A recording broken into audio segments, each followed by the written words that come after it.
সাপের কামড় খেয়ে আপনি ছুটছেন ওঝার কাছে আর ওঝা ছুটছেন হাসপাতালে।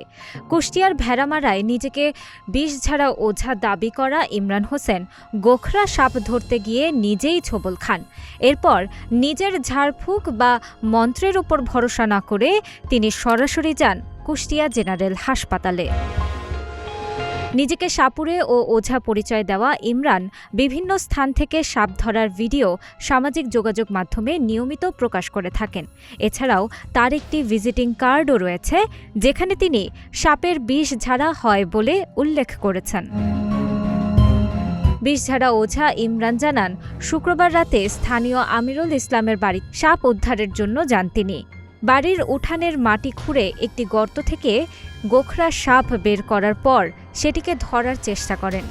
এ সময় অসাবধানতাবশত সাপটি তার হাঁটুর উপরে ছোবল দেয়। পরে স্থানীয় দুই যুবক দ্রুত তাকে উদ্ধার করে কুষ্টিয়া জেনারেল হাসপাতালে ভর্তি করেন। রাত্রে 12টার সময় তার জানাজা শেষ হয়। পরের দিনকে রাত্রে 8টার সময় একটা সাপের বাচ্চা দেখতে পেয়ে আমাকে ফোন দেয়। যে ছেলেটা মারা গেছে, ছেলেটার নাম সম্রাট এবং তার বাবার নাম হচ্ছে সামিরুল, গ্রামের নাম হচ্ছে বাগগাড়ি কারিগর পাড়া।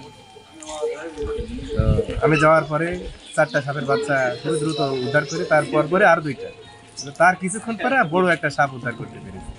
সেই সাপটাই আমাকে দংশন করে। এ ঘটনার পর ইমরান হোসেনের একটি ভিজিটিং কার্ড সামাজিক যোগাযোগ মাধ্যমে ছড়িয়ে পড়ে।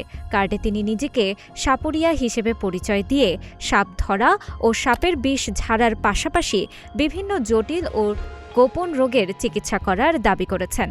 তবে তিনি সাপের বিষ ঝাড়া ওঝা নয় বলে দাবি করেন। আমি কি বলেছি, আমি সাপ ধরার ওঝা। অনেকজন আমার নামে যে বিভ্রান্তি ছড়াচ্ছে, আমি সাপ ধরি প্লাস সাপের বিষ নামাই, বিষ ঝাড়ি, এটা পুরোটাই বানোয়াটি করা। হ্যাঁ, এখন আমি একটা কার্ড বানাইছি, সেই কার্ডে কেউ তো আমার কার্ড নিয়ে এআইডি করতে পারে। আমি সাপ ধরতে পারি, সাপের বিষ ঝাড়ার কথা আমি কোনোদিন বলিও না, ঝাড়িও না। যদি কেউ আমার কাছে আসে, আমি সরাসরি তাকে হাসপাতালে পাঠিয়ে দিই। এবং আমি আমার যতগুলো ভিডিও আপলোড দিয়েছি, প্রত্যেকটা ভিডিওতে বলে দিয়েছি, আপনারা আতঙ্কিত না হয়ে সচেতন হয়ে যতটা দ্রুত পারেন আপনারা হাসপাতালে যান।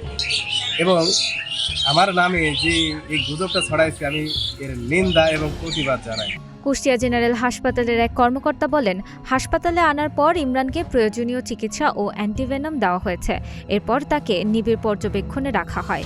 বর্তমানে তার শারীরিক অবস্থার উন্নতি হয়েছে, তবে সম্পূর্ণ চিকিৎসা না নিয়েই তিনি বাড়ি চলে যান। পেশেন্টটা আমাদের কাছে আসছিল 18 তারিখে রাত 1টার দিকে আইসিইউতে আমি অ্যাডমিট করি। তখন ওনার সাপে কাটার জন্য যে সাইন সিমটম থাকে সবই ছিল। আমরা 2 ডোজ অ্যান্টিভেনম হসপিটাল থেকেই দেওয়া হয়েছে। তারপর থেকে রোগী স্টেবল ছিল। ওনারা নিজের ইচ্ছা করেই গত রাত্রে ছুটি নিয়ে চলে গেছে। তানাজা আফরিন, গ্রিন টিভি ডিজিটাল।